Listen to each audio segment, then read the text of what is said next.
Announcements to make before we begin with Bill Brody here, our guest this evening. First off, as I always do, I begin with modern technology. If you have a cell phone, please put it in the silent mode or turn it off. Also, I want to point out some wonderful other events that are taking place this week.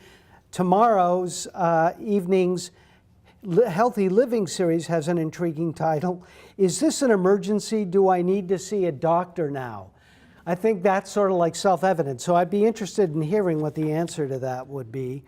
And then on Wednesday is Why This Former East Coast Kid Values America's Last Frontier. Don Stryker, Superintendent of Denali National Park and Preserve, will be here. And then Thursday, as always, there's music down at the Jorgensen Botanical Garden, and the Dry Cabin String Band is performing. And of course, it starts at 7 o'clock, and KUAC broadcasts it live if you can't make it to the garden. Also, want to point out that next week we'll be talking with Ann Shinkwin here in this series. So lots to look forward to. Well, as I mentioned, Bill is our guest this evening. He was born in New York City in 1943, grew up in Tucson, Arizona, received his Bachelor of Science in Mathematics from Harvey Mudd College in 1965, and his MFA in Painting from Claremont Graduate University in 1967. In that year, he came up to Fairbanks and began teaching painting and printmaking and other courses as well at the University of Alaska Fairbanks. And he ultimately retired in 2000, being awarded Emeritus status. While he's largely known today for his landscape work and paintings, he distinguished himself, for example, as maybe the state's foremost plein air painter in remote locations. He, in fact, began his career in figurative art. And we'll hear about that. He also developed UAF's computer art curriculum and worked for the Arctic Region Supercomputing Center as a user interface specialist for virtual reality. I love that. I am so looking forward to hearing what that is. His work can be found in many museums, collections around the globe, and has been awarded 7 1% for art commissions in the state, and his awards and shows are too numerous to list here. So please welcome Bill Brody.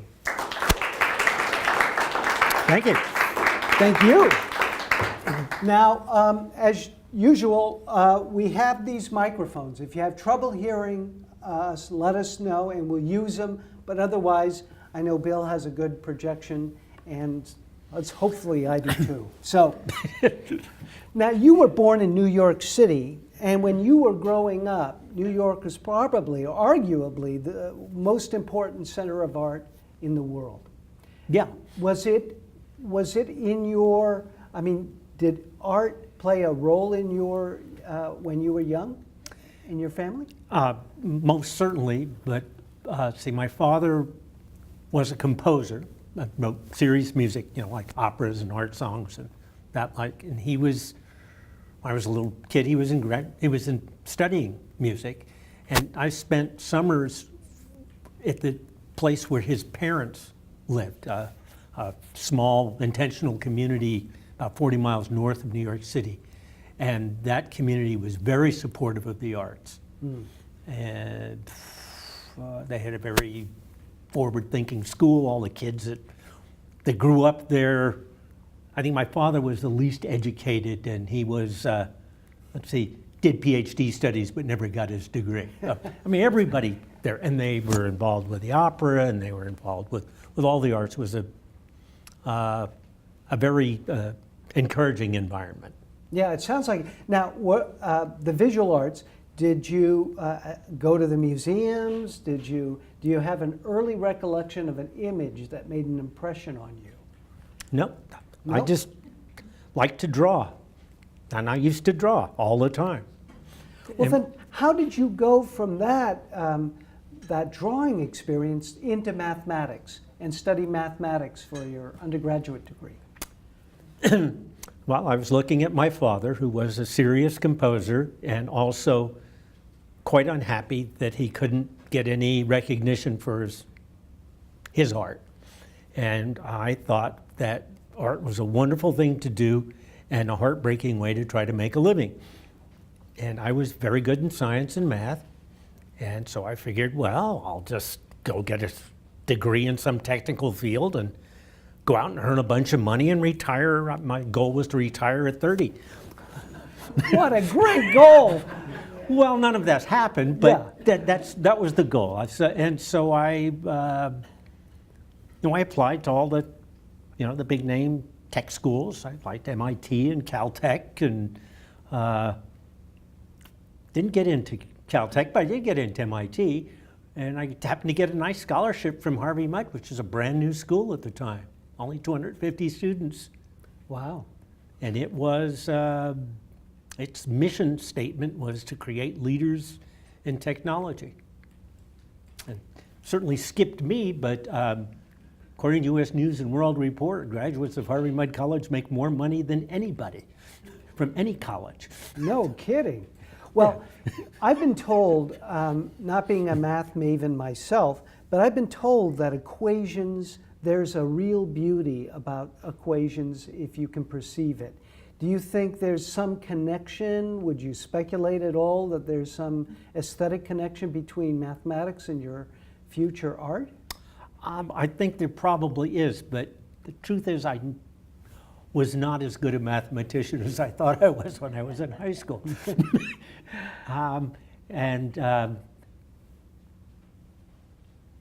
But yes, I think there is. I think mathematics is one of those areas where you can approach absolute truth, and I don't think you can do that in science. I don't think math is a science. I think it's something else. I don't think it's contingent on the world. I think 1 + 1 would be 2 even if there were no universe. Well, especially if they're grading. I would think that would be important. Well, then what was it? Do you remember the moment when you decided after you received your degree in math, I don't want to do this. I'd rather be an artist. No, it was before that. Okay. And before I even went to college, I knew I wanted to be an artist. I wanted to retire young, be a successful technologist. Well, that moment happened when I was 15. I'd been drawing, as I said, all my life. And my father's mother, who was really the strong female figure in my life, as I was growing up, came to visit in Tucson and spoke with my mother and said, I'll pay for some lessons for little Billy. And they talked about it. I said, he draws all the time. Let's buy him some art lessons. So I took art lessons, and wasn't a particularly good art teacher or art class, but I just saw, I can do art. Mm-hmm. And then through my father, I was invited to come to the modern dance classes taught by his extremely gifted and hardworking modern dancer. And so I got to go and draw while the dancers were dancing, which meant I had to learn how to draw really fast. Because they're always moving. They're always moving. Yeah. I remember the day my high school wrestling team went to the modern dance class. They couldn't begin to keep up with the dancers. Wow. It's just too hard to work at. Well, and I think of Degas, too, and some of his images of ballet dancers. It must have given you an appreciation of form and economy of motion and whatnot. Yeah, there's that, and to see that that there's little parts of the body repeat their motion, and of course there was this gifted teacher who was telling me and telling her students what they were doing right and what they were doing wrong and what it was like inside their body and how they were supposed to do it. So it was quite revelatory. And that's what sort of inspired you to become a figurative painter and Exactly. artist. Is that it? Yeah. Well, now, was there a mentor for you in college when you went to Claremont for your graduate studies? Was there somebody or was there an existing painter or artist that you really resonated with? Well, there are a couple of teachers in the Claremont colleges. As an undergraduate, I studied with a man named Phil Dyke, And let's see, Phil Dyke was an art director for the abstract sequence in Fantasia. And he was the model for Mr. Magoo, I understand. And then I studied with a man named Paul Darrow, who was, he taught printmaking, and Paul was a pretty wretched technician in printmaking. I understood the technology of printmaking way better than he because, you know, I took all these chemistry classes and whatnot. But Paul was one of these guys that you threw him into a dumpster and rolled him down the hill, he'd come out with a few art shows. Now you can make art out of anything. He is, I think, the finest collage artist that I've ever heard of or seen. And he, you know, he could draw really well. He made a living as a cartoonist and taught for an awfully long time. He was at Scripps College. The way the Claremont colleges are set up is that the faculty of the undergraduate institutions also teach at the graduate institution. I see. Well, this may be too early, but you've mentioned both printmaking and painting, and I know you graduated the degree in painting for your MFA with a minor in printmaking.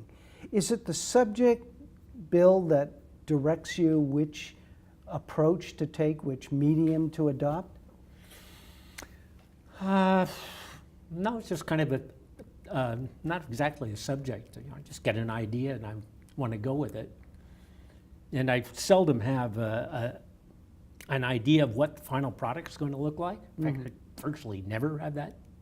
Just sort of see, you know, follow my nose.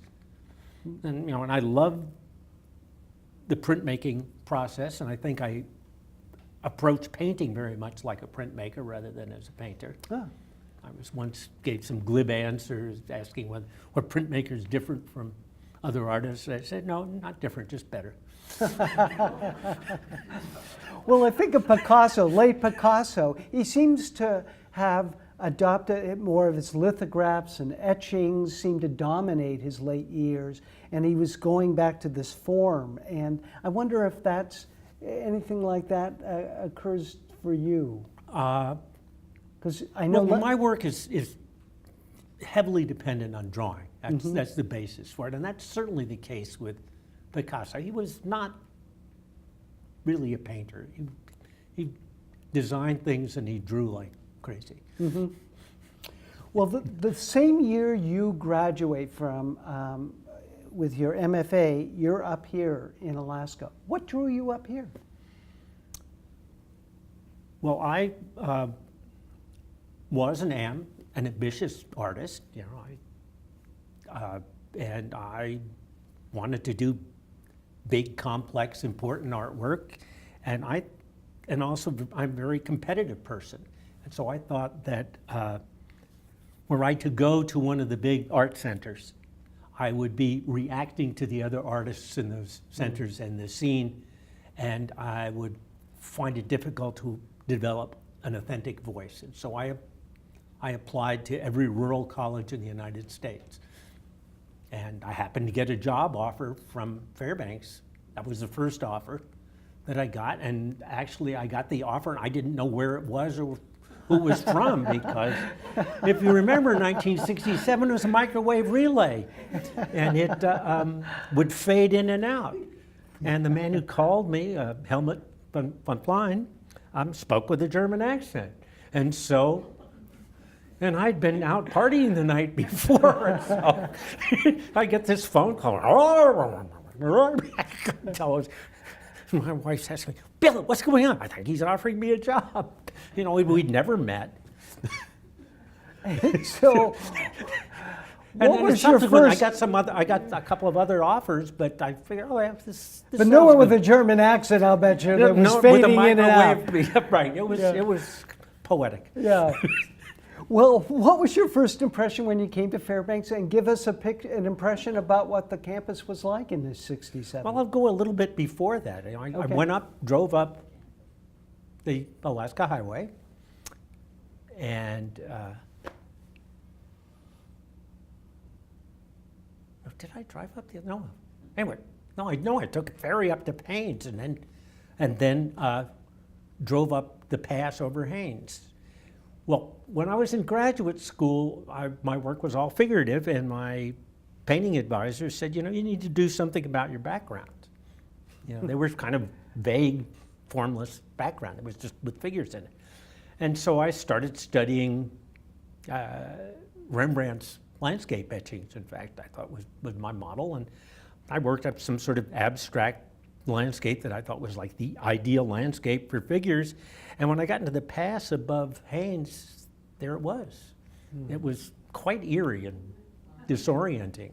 And it is a weird landscape for somebody who's grown up in Arizona and Southern California. Yeah, I would imagine so. And I got to campus, and so there was, this was the summer of '67, it had rained a lot.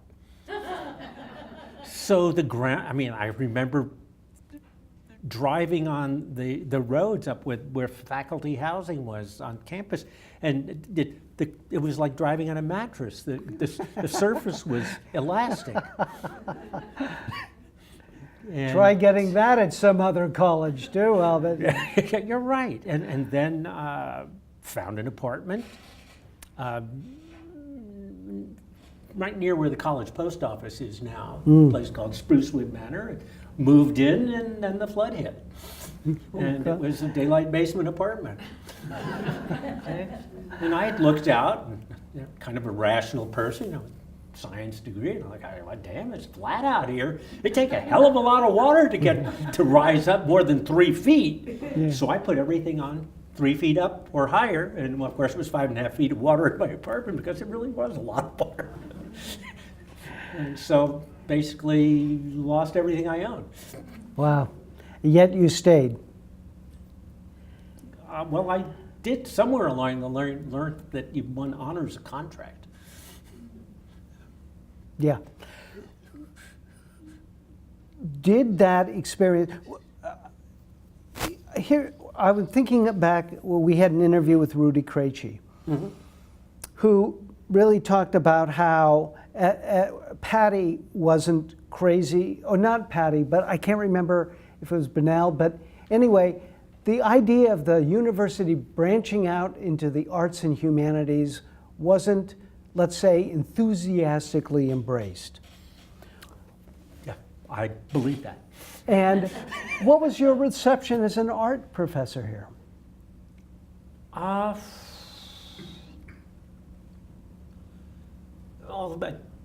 Two-pronged. One was pretty enthusiastic from the students. And then there were a number of students who were extraordinarily angry at me because my predecessor had been fired and they blamed me for it. I'd never even met the guy. But there were people, I mean, that yelled at me about that. And I was pretty focused on doing my work. I remember meeting Bonnie, my wife. There I was in my studio before classes had started, and she had just come up from New York herself and hooked up with some guy in town who said he knew this neat new art professor and he would introduce me. Well, I'd never seen the guy before, and I was busy painting, and I proceeded to ignore the two of them. I completely ignored Bonnie. Which she not an auspicious beginning. No, not an auspicious beginning. And so that's kind of, I did my artwork, did a lot of painting, drawing, and printmaking, and I was hardly older than my students. I was 24. Wow. 24, 23, something like that. Wow. 23, yeah. Now, I'm guessing your approach to art probably wasn't something that most of the viewing public here in Fairbanks was used to or had seen before. Let me put it like that. What kind of reception did your work receive? Did you get encouragement? Did you have faculty in place where you could exchange ideas and there was a sort of... Well, Helmut was very supportive of me, and a lot of the artwork I did was difficult for other people. There was kind of violent sexual component, and he defended me vigorously. And I was kind of oblivious to criticism about that. So, oblivious is a pretty good, I was just focused on doing my work. Sure. And trying to do a good job teaching. And I think by and large I did a good job of teaching, though I will never forget my first lecture in drawing, which I had over-prepared and nobody understood a word I was saying. Just total glazed over looks. Now, I mean, and that was everybody. Now, you know, a number of the students in the class were students in Ron Sonungatuk's program, and some of them, they told me later on, hadn't even spoken English until they were 15, and so had I had a clue, I would have said, well, maybe I should tone down the elaborate vocabulary for my aesthetics courses in graduate school, but you know, I didn't have an idea what sort of students it would be, and that I think it was very good that I had this very humiliating experience of, you know, blah blah blah blah. And I'm never going to do that again. You know, you got to start from where the people are, and so I think done fairly well in that regard. Yeah. So you started out as a figurative painter, as we've talked about, but at some point you branched out into computers. And what was it in the world that suggested to you that this would be a tool or a medium to explore art through? Space program. Really? I looked at the imagery that came out of the space program and I said, oh, you could do something that's all right with that. Now this was 1980, 81, something like that. So I took some computer programming classes, and I connected with a brilliant young guy that I was able to hire to do some programming for me. And so we did stuff on, you know, 8-color IBM computers, and then I went off I took a sabbatical in computer graphics, went back to Harvey Mudd to do that sabbatical. That was 83, 84. When I came back, I worked with the math computer science department, and we got a grant to get the first computers that had a graphics coprocessor, typically called MassComp, but it was basically like an early Macintosh, and ended up writing programs for the students to use. So you didn't have anything out of the box. You had there to wasn't kind of anything write out of the box. Yeah, It didn't exist. Yeah, sure. Well, I suppose, you know, if I'd been at University of Utah or some of the other places where people did really early graphics, but no, there wasn't anything. And I was doing, you know, like photo manipulation and dealing with trying to print things before it was out of the box. Yeah. Well, I heard a story that you talked the university into buying a 3D printer before 3D printers were really well known or Yep, wide. that's true. Yeah. How did those early 3D printers work? Well, Yeah, they worked okay. I mean, it was basically like an inkjet printer, but it printed wax. And this was involved in 1996. I started working at the Supercomputing Center, and there was a new faculty member here, Chris Hartman, who was still in the computer science department. And he had a lot of experience with graphics, and got together with him, and we developed a computer program called Bluey for body language user interface. let's talk about Bluey, because that in alone, I'm sure, is worth an evening's discussion. Tell me what Bluey did. Well, before Chris came, I looked at some of the code that came with the computers we had, and I wrote a program so that if I did this, I could have like a curved line and sweep that curved line through space and create surfaces, which, by the way, is kind of like the state of the art at Google right now. You anticipated them. Yes, that is true. I did anticipate that. And then when Chris really gifted programmer. He really can do this stuff, and I'm okay, but I think I have some good ideas, but I am not a gifted programmer by any stretch. Anyway, so I worked with him, and then later on, his colleague Glenn Chappell, who's also a computer science, had some really good students. One thing that's nice about being in Fairbanks is that the students are so naive that they don't know they can't do it. That's a gift. Oh, yeah, it was. So anyway, Bluey, turned out we were doing sculpture and virtual reality. So one of the demos was I stand in the room and the cameras were tracking where my index finger was, and it was like Cheese Whiz was coming out of my index finger, hanging in the air, and I could press a button on this little thing I had behind my back, and I could make it so I could push stuff around or pull it out, or and the shapes that came in there were unnatural for being printed in 3D. Well, it's also something natural for a guy who likes line and is naturally involved in drawing too, I think. Yeah, and I think that body language, if I draw a line like this, it's different from a line that I draw like that, even though the tip of the pencil might go in exactly the same place. And seeing you do that, I'm reminded that your father was a composer, and that those motions really mirror very much what a conductor does before an orchestra.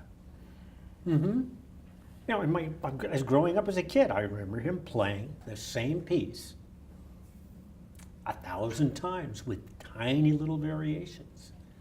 A little bit of dynamic change, or one note different, or the rhythm slightly different. And I'm told by people who are competent at this, that can read music well, that his stuff is deceptively, it looks simple, but it's really hard to play.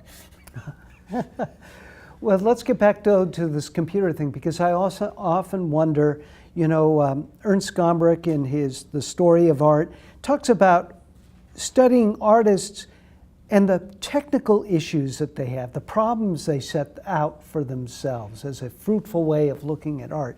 Were there certain problems that you wanted to tackle using a computer that you couldn't do with your graphic work or your paintings?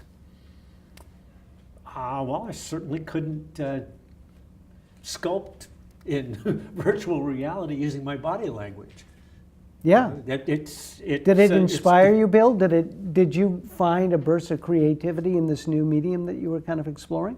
No, because I didn't get quite good enough at it. Oh, okay. And I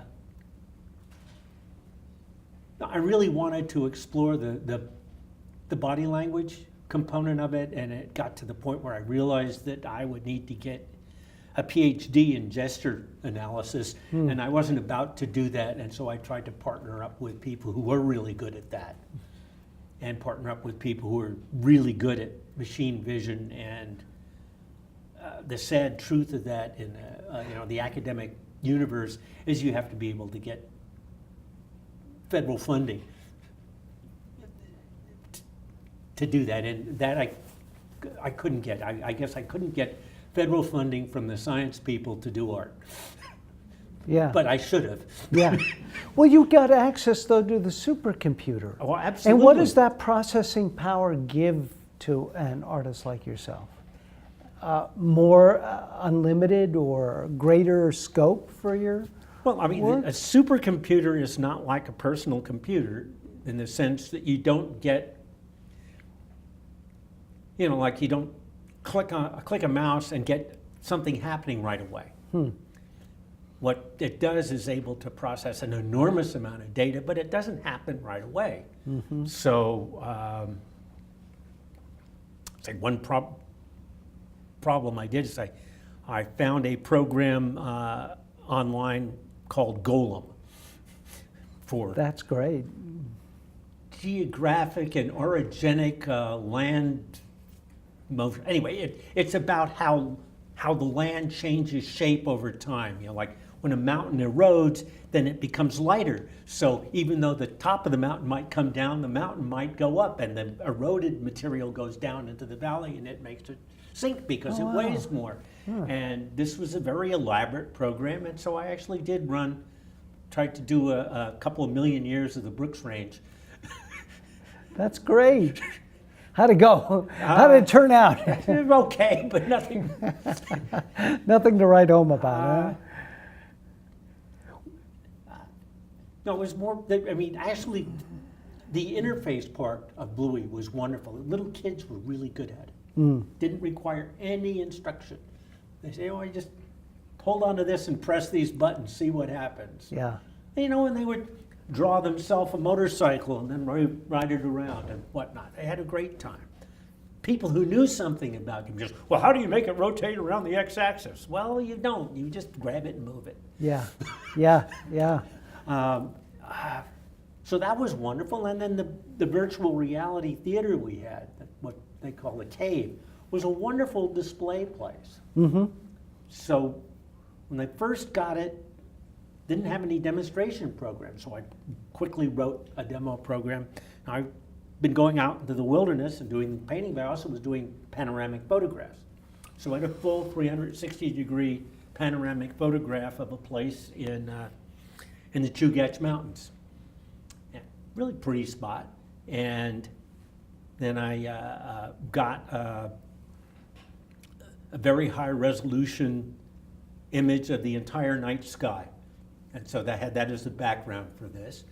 And wrote a program where you take the interactive tool, it's like this, you know, and you would go like that, and it would throw arpeggios into the sky, and it had the sound and the colors, and they would sort of go off and get transparent and disappear. And it was kind of poetic and fun, but not very serious. Very serious. But it strikes me that for a guy who studied math early on, there's some strange. I was always disappointed when I learned that modelers in science were really people who worked with equations. And they could express in equations what the data they found out in the field. When I think a modeler is what you were doing, is we're such a visual species that if we can translate that data into an image that is arresting, or at least we can study a little bit, we've gone a large way to incorporating some sort of deeper understanding about what's going on. Do you think that's right? Or Absolutely. I mean, you're preaching to to the choir here. You know, it's unfortunately it's somewhat of a hard sell to scientists. Mm-hmm. And I think it's because they're kind of jealous of their funding, and it, you know, costs money to have somebody do this. It's, you know, all these things that are worthwhile take time and expertise. So I one of the people that we brought up to the supercomputing center was a woman who invented the cave, and she has, you know, all of the skills that anybody would want to do scientific visualization. And she says she finds it a hard sell. Now, for years, her virtual reality center was funded by Caterpillar Tractor.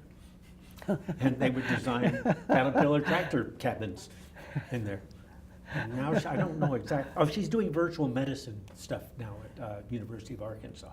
I am pleased to say that she and her husband started their romantic relationship due to coming up here to do some workshops at the Supercomputing Center. was it the computer or you think that Oh, held not that? me. Yeah. No, I had nothing. Well, I was the impetus for them coming up, but Yeah. Sort of matchmaker there. that's right, yeah. Now, you've written, painting in the wilderness has become a significant focus for my artistic life. I'm going to transition now into your landscape painting. Okay. Because you talk a lot about, just now, about the computer and what kind of images you worked with there. What does a landscape do for you, Bill? A pretty big question there. Yeah, well, we got time. Well, among other things, I'm alone. I mean, particularly, I'm 74 now, and there are relatively few people my age that do that sort of thing anymore. And the ones that do have their own schedules, and I have my schedule, and we get curmudgeon-y and finicky about, oh, I'm going to do it now, and I'm not going to do it then. So I go out by myself. And I've been doing it now 26 years, so I kind of figured out how to do it since I survived. So anyway, I'm alone. You get dropped off in some remote location. Is Yes. that how it works? Mm-hmm. Okay. How much do you have to schlep? Full painting and survival kit for 2 weeks is about 120 pounds. So that, even for a strong young person, that's too much.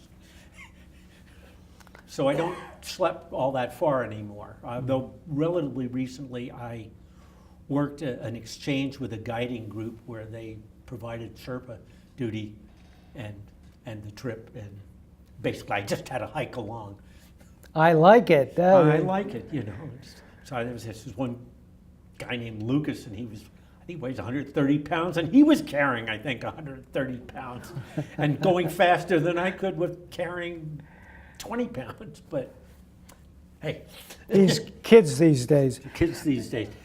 Anyway, so there's solitude. Alaskan wilderness is different from a lot of other places. One, the biology is kind of comprehensible. We hardly have, we have 6 different kinds of trees in the entire state. You look out at the landscape and you can kind of see what the biology's doing, what has been done.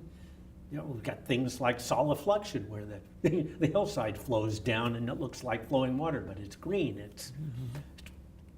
And you can make sense of it, and the geology, the geomorphology makes sense. So I look at this landscape, and it's like the earth is alive. I can see the bones moving, and I can see the skin flexing, and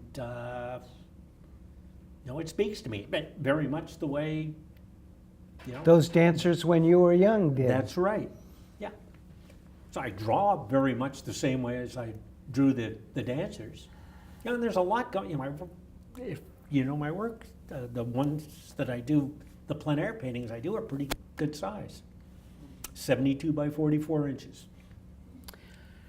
Well, okay, so let's talk about technique. So you set up the canvas. You don't permanently put it on its frame at that point? Do you have a temporary frame? How do you go about this, Bill? Well, after 26 years, I figured out how to make a portable stretcher bar that works pretty well.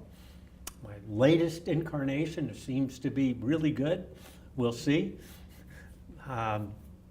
It's lightweight, doesn't require any bolts. I just clip it together. I have a lightweight staple gun. Oh, I got to take it back to Home Depot and get a refund because the screws started falling out. First time out, just a piece of crap. I take canvas rolled up in a piece of some sewer pipe, and I paint with alkyd paints. And now, I've seen you paint in snow conditions and all sorts of conditions. Does the temperature affect your paints? And also, the other thing about Alaska and outdoors, the light is constantly changing. So how do you handle that? Well, the temperature doesn't do much. I've never tried to paint when it was below zero. I don't take a thermometer with me if I'm on a glacier, but I know at night sometimes it's been down to 10 or 15 below. But when anybody's been skiing, it's kind of warm out when the sun's on the snow, no matter what the air temperature is. Anyway, there's no problem with that. The light changing, I spend an awful lot of time on any one of these paintings just trying to get the structure of the land, which doesn't really have a lot to do with the light. And I set the light up towards the end, which can be kind of quick. Basically paint some white where it's light, and paint some transparent blue-black where it's dark. Do that in about 15 minutes. Well, okay. Now, you're out there alone. I understand you did have, since this year seems to be rife with stories about bear attacks, I know you did have one encounter with a bear. Does that concern you? Are you able to focus on your work? Well, that particular one, yeah, kind of wiped me out for the rest of the day.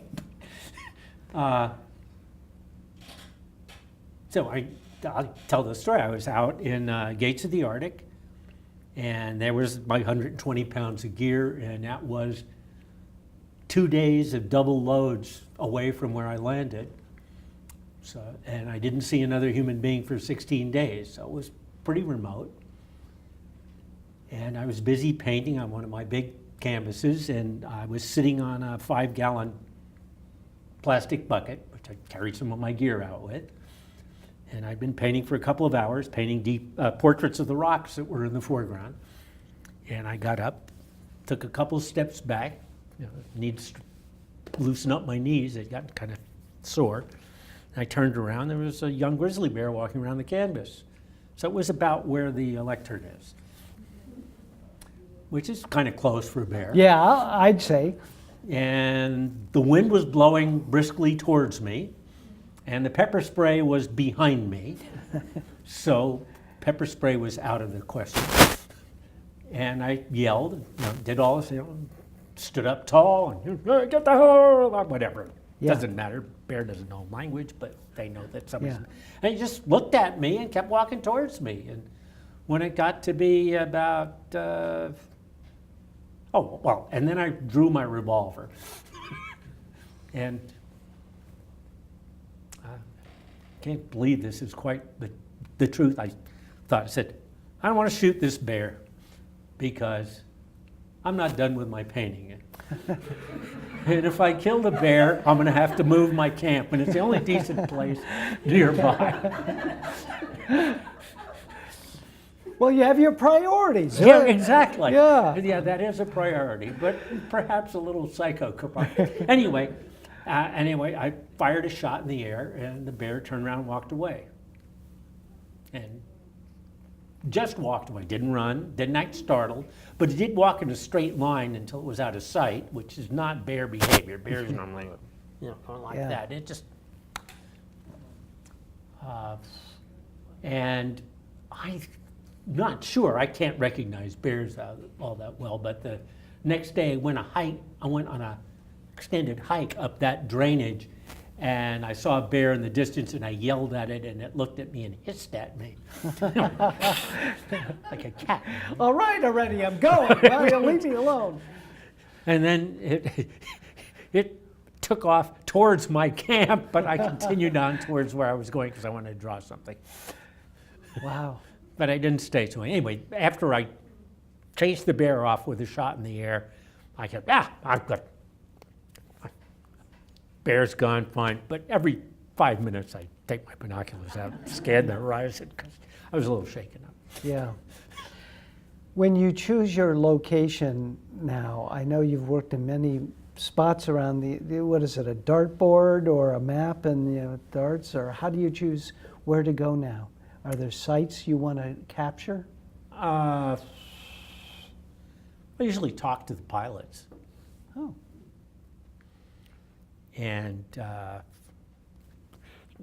there's a few places in Denali National Park on the glaciers near Denali that I've been to just once, and they're rich enough to be worth 2 trips. Like, I'd like to go back to the West Fork of the Ruth Glacier, and I'd like to go back to the Coffee Glacier and to the Buckskin Glacier. Mm. And there's another glacier on the other side of Mount Huntington from the West Fork of the Ruth, and I would like to go there. Mm. And I listen to, going to, I spent a lot of time in McCarthy, so there's a lot of good backcountry people and guides there, and be sitting in the bar or in the restaurant, listening to them, and they hear about something, I ask. Yeah. Now, a guy like Monet tackles haystacks or a cathedral time and time again. Is there an area that you feel like it draws you so strongly that you want to go back and capture it at different moments, or try to, is that really. not it? No. There's too many new places. There's an awful lot of Alaska that I want to paint, way more than I've got life. Yeah. You know, I've never been to Lake Clark, for example. I hear that's splendid. And still quite a few places in Wrangell, St. Elias I haven't been to. I've been in that park more than any other place. I've never been on the Nebezna side. And then there's Kluane National Park.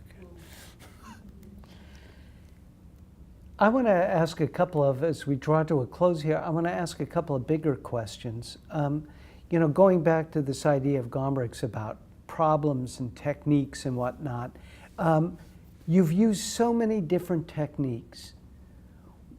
Is there an underlying pattern that you can spot, Bill, in your work, depending on from the dancers to the figures to the landscape to the computer?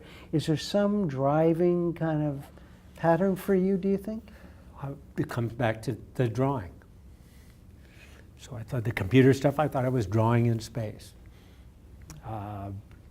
When I do woodblock prints, I do very expressive drawing.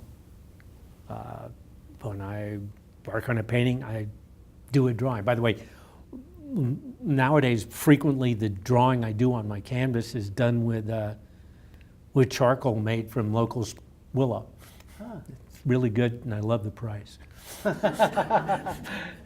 Dead easy. You take some willow branches, you strip the bark off, you cut them to length, you put them in a tin can, you put the can open side down and build a campfire around it. How long do you do it? Till the campfire burns down. That's great. Yeah. And you like the result? Oh yeah, I like it better than what I buy, and definitely that's cheaper. Yeah, you can't beat the price. Right. Well, I was recently on a tour with your friend and colleague Kes Woodward, and he mentioned at one point how hard it is year after year to make sure the 1% for art program continues. And it really brought home to me that we as a culture do not appreciate art. What is with that anyway? I mean, I got you an artist here. I'm going to ask you, what do you think about that? That we don't really seem to value that small 1% of something that might change somebody's life, or I kind of like the European 3% better, but better odds, yeah, or better. I think it's cultural suicide. I think it bespeaks, like a kind of cultural arrogance that you could ascribe to American culture, and a materialism. And I think that it is ultimately suicidal, that this society will not survive without those kind of artifacts that artists produce. That, good Lord, the Medicis were hardly nice guys. They saw the value of art. Well, that's right. I mean, they educated Michelangelo and Leonardo, arguably the two of the greatest geniuses in any field ever. These are poor kids from Florence, and so the local mafia don brings them in and educates them. And boy, what a payback they got. They sure did. So, yeah, I'd love to see something like, well, of course, actually, our culture does spend an enormous amount of money on art. It's just not my kind of art. It's gaming, it's the movies, it's TV. Sure. It's the music industry. There's a huge amount. I don't know what, I think gaming is getting up there close to the military. And talk that's about hard. I mean, computer they're- visualizations. There you go. Yeah, I mean, that's one of the finest computer visualization things I saw. I used to go to a conference called SIGGRAPH, which is short for Special Interest Group in Graphics. And it's where all the people who do special effects for movies and TV go. So here's a guy who's a PhD in atmospheric and fluid physics. Basically the world's expert on waves. And he's hired to do the waves for The Perfect Storm, the movie. And he went and analyzed how he did those waves and how he violated physics.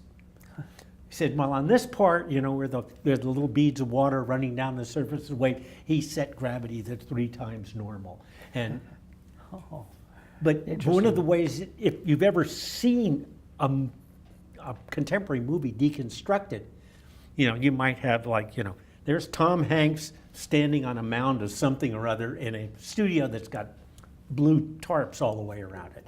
And then they put in the sky, and then they put in the ocean, and then they put in the waves, and then they put in the clouds, and they're just one layer on top of another. Right. And anyway, yeah. Well, There's a lot of art in that, but that's not painting or drawing. well, my last question then, before I open it up to the audience, is where is art going? Whither goeth art? I mean, is it going to be like that? Are computers going to dominate, do you think? Do the tried and true elements of painting and charcoal, whether willow or not, are they going to survive and inspire people? No, I think there's going to be painting and drawing. I think computers are short term. I don't think they're going to be around for very long. I think people will be relying on, non-human machines to do things, but they won't be computers. To think that we're going to be sitting in front of a color TV typing on a typewriter 50 years from now is delusional. I mean, it's just not going to happen. Oh, it's AI. It's just going to be AI. Isn't it? Well, and I think that my hobby is I love to read in cognitive neuroscience, and I think most of the cognitive neuroscientists have got it wrong because they're not trying to model feelings. And there is no intelligence without feelings. If you don't want something or want the opposite, if you don't reject something or want something, there's no intelligence of any sort. So the people that are worried about some AI taking over the internet, why would it? It doesn't care, because it doesn't have any feelings. It's only part. Of course, I don't think it's all that horrendously, well, I'm sure it is horrendously difficult to model feelings. I just saw an analysis of pain in human, and it's got so many subsystems and interacting. What? No, I'm sure. Well, you got to model pain if you want to model human- rejection. Yes. Right. Well, I'm saying you don't have to model human beings, but to have AI, you need to have wants and dislikes. Right. And disappointments and pleasures and the whole mishigas. Yeah, and making mistakes and stubbing your toe. Yeah. Well, Bill Brody, thank you so much. I want to take a moment and have audience members who may know Bill and have questions for him. And I usually kind of run around with a microphone, but I think this space is so small that that's not necessary. Does anybody have a question they'd like to ask Bill? I was just down at McCarthy Kennecott, and I walked into, I think it was National Park Service gift shop. And anyway, up high they had this wonderful painting. I thought I recognized that. So I asked the person, because I couldn't see any signature on there, and she said it was yours. Mhm. And then it occurred to me, especially after you were talking about where you do your locations, this thing was big, it was as big as a lectern. How did you get it out of there? Well, since I paint with alkyd painting medium, with oil paint with alkyd painting medium or alkyd paints, they are by and large dry enough to roll up the next day. So I take the staples out, pack the staples out. I'm a good soldier in that regard, and roll it up and put it in a plastic tube, and goes on the plane with me back to back home, and then I put it on a permanent stretcher at home. So that particular one, that was done. That was one of the ones that was done with the aid of Sherpas, and that shop is owned by Wayne and Gaia Mars, who run St. Elias Alpine Guides and the Copper Ore. Those are guiding wilderness companies, and they do tours on the glacier. And so that painting was done near a place called Ross Green Lake, about 1,000 feet higher than Ross Green Lake. And many years ago, actually, I did a painting near there that turned out to be one of the KUAC posters. Mike? Was your artistic expression influenced by John Haynes in any way, at any time, any overlap? I heard him read, but I couldn't say honestly that it was. And I have not done much reading of Alaskana or wilderness for, I don't know why, but anyway, I have. I'll take the gentleman first, and then So as a kid from New York City, what was your first experience like? How did you teach yourself to go out in the wilderness for 2 weeks all by yourself? I mean, that's a big question. Well, it was a process of making a lot of mistakes. You know, I went out with other people early on, and some of them knew what the hell they were doing. just some.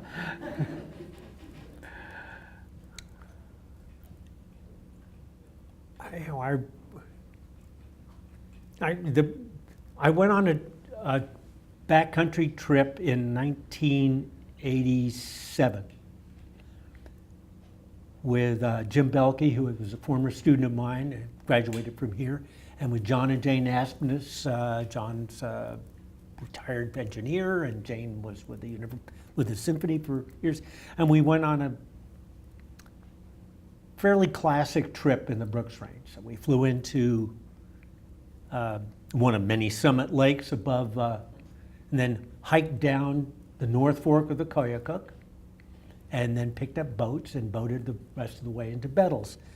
And it was kind of late in the season, so there was snow a day behind us all the way on our hike. And we couldn't take any weather days, and I didn't have a clue as to what kind of gear. I had Red Wing work boots that I thought if I'd waterproofed them the day before the trip, that was good enough. Well, they lasted about a half a day, and I just watched the water just run into them. And they didn't fit very well, so my feet were black and blue, and I had some sort of surplus backpack that was garbage. And so I remember getting down to the actual spot that's called the Gates of the Arctic, between Boreal Mountain and Frigid Crags. And I had a little bitty journal with me, and I think I drew a little bit of the jaggedy detail from, I think it's a Boreal Mountain, but I'm not sure at that point. And saying to Jim, I'm just exhausted. I did not have anything left over. I said, Jim, this is crazy. We're artists. We should come out here and work quite so hard and do some art. And so that's where it started for me, for going out in the backcountry. And I mean, some of it was learning, well, yeah, you better get some decent boots. And, you know, a decent tent. Another trip, you know, the tent poles broke, so I got a better tent. And got cold, so I got better gear, and got cold again, and got a better sleeping bag. And anyway, it's 26 years later, and I've got it going a little bit better. Actually, my first trip was in '89. That was just an art trip. And as far as just doing the art, that was no problem. I said, I took, I think, 50 sheets of 22 by 30 paper, and I coated them with gesso, and I painted on them with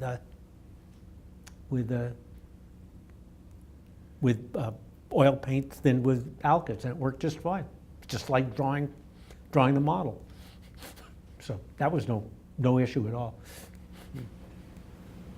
Now, you had a question? You're leaving the detail out, and I'd like to share it with the group. I have had a handful of times the grand pleasure of you giving me a call when you came back from the wilderness back in the late 80s, early 90s, and you would say, Judy, I'm gonna roll out the work. I'm just back in town. I'm gonna roll out the work if you want to come down to the studio, and I would go down there. And you would have the work rolled out on the floor, and of course it was dry, and you know, it was finished, except it wasn't framed. It wasn't stretched and framed yet. And he would be on the floor, and you would have a pair of tweezers, and he'd be pulling the mosquitoes out of the and the pleasure of having bought some since then, and anyway, loving the work and finding myself wondering if I can find a little place where a mosquito was pulled. So there are other dimensions to the whole experience. Well, there are usually some tundra bits too. And I was very happy on this last trip, and the last two trips I did, to find some native ochre, some rock, and I just ground it up on another rock and mixed in with some of the alkyd medium, and it's in the painting. Oh, terrific. And you mentioned the willow, and using the willow, well, you are also enough of Alaska artists that you have taken some marten and used the hairs to make paintbrushes, as I understood it. Ermine or... Yeah, I tried. It didn't work out too well. Actually, I usually use synthetic material paintbrushes because I don't treat them very well in the wilderness, and it's certainly hard to wash them well. Not bad. Well, I don't see any. Oh, Dorley? Getting back to your figure drawing years, you did a particularly wonderful mural that I really liked, which was on a bar downtown, and we can't see it anymore for reasons that maybe you can talk about. And what was the name of the bar? It was USO Club. Was it? Mm-hmm. And what that was, there was a mural project in town. I can't remember how it got organized, but there was a mural project in town. And I was originally going to be doing a mural on the Carlo building. And then for some reason I got told it was moved. And it was all somewhat vague.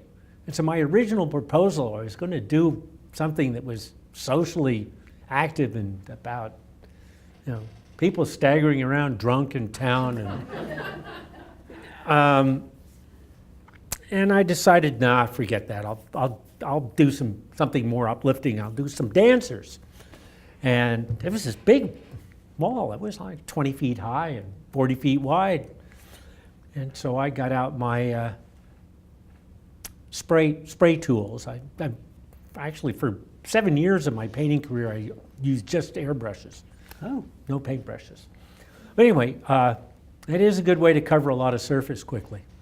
And so I did all these figures, basically kind of loose. Where the figure was black and, you know, just these flowing shapes. And then I painted colors around it, and I thought it was cheerful. And then one of the people who had organized it was upset because I didn't do what I'd said I was going to do. Now, they changed my wall, and it wasn't a very specific contract. And I do think that people thought it was a picture of a bunch of black people, and I didn't want to black people in town. I thought there was an element of racism, and whatever, it got painted over. Best publicity I ever got national publicity for it. I'll bet. I think there was some national endowment money in the thing, but Was he? it was just a bunch of dancers, just having a good time, just not formal. I thought maybe the city mothers or fathers thought it was too risque or suggesting that they were unclothed. Well, they weren't clothed or they were not. I mean, there was hardly any genitalia or anything. It was just, it was basically, thick and thin stick figures. There was, I mean, you couldn't tell whether they were men or women. I didn't think, but who knows? Is there any record of the original image? I Did don't it- have any. I don't have Wow. any photographs of it. I may have a black and white photo on somewhere in a file cabinet, but I've been lax about my personal documentation. I do have a list of all the big work in my studio and all of my wood blocks. And people ask if I've done a lot of wood blocks. It's about 2/3 of a chord. It's a good way to measure your progress as a painter. Yeah, that's or a full-size artist. pickup truck bed filled 2/3 full. A lot of wood. A lot of And I've got a lot of good wood yet to carve. Robert, I have a question, and I don't know whether you want to tell the story or not. One of my favorite Bill Brody stories is of you, and because it's gone down memory lane, of you and William Wood at Safeway. Sure. So you and William Wood. It sounds like the beginning of a joke, Well, it was kind of funny. Anyway, so there it was in the middle of the winter in Fairbanks, and it was the same winter. I'd lost everything I had, so my parka was a surplus parka, and my boots were a surplus of mucklucks that you got. And I go into the Safeway, which is I think where Joanne's is now, or something like that. Post office, okay.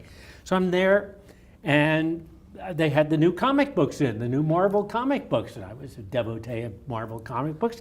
So I sort of plopped down on the floor. There's my rags down, and I'm thumbing through Spider-Man or Fantastic Four, whatever it was. And William Wood comes out of the liquor store with a case of booze. And he looks down at me, obviously recognizing me, and I look at him, I knew who he was. And I went back to my comic books. I didn't think anything much of it. Next week, I get a call from Chuck Keim, who was the dean of the College of Liberal Arts at the time. And he calls me into his office and says, "Bill, I expect you know why I'm calling you in here." I said, "No, I don't. What have I done now?" And he said, "You were seen reading comic books." I said, "Gee, I didn't think there was anything wrong with that." So it is a joke, right? And then he said, "I do strange things too, when I go for a walk with my boys. We carry a cardboard box, and when we've gone far enough for it to get cold, I let one of them set the box on fire, we warm ourselves up, and then we go home." No, that's the whole story. You So don't Todd, think? you're the dean. Don't do that. Yeah. Maybe he was a DC fan and he just I don't know.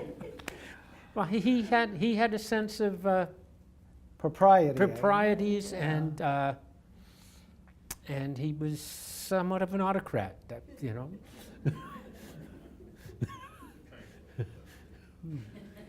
So I must say I was very nervous when we got a general to be the university president, and he turned out to be one of the greatest defenders of academic speech. freedom. Yeah. National press on that, and good on him. but not Bill Wood. Well, I want to thank you for spending an evening with us, going down memory lane. My pleasure. Bill Brody. Thank you.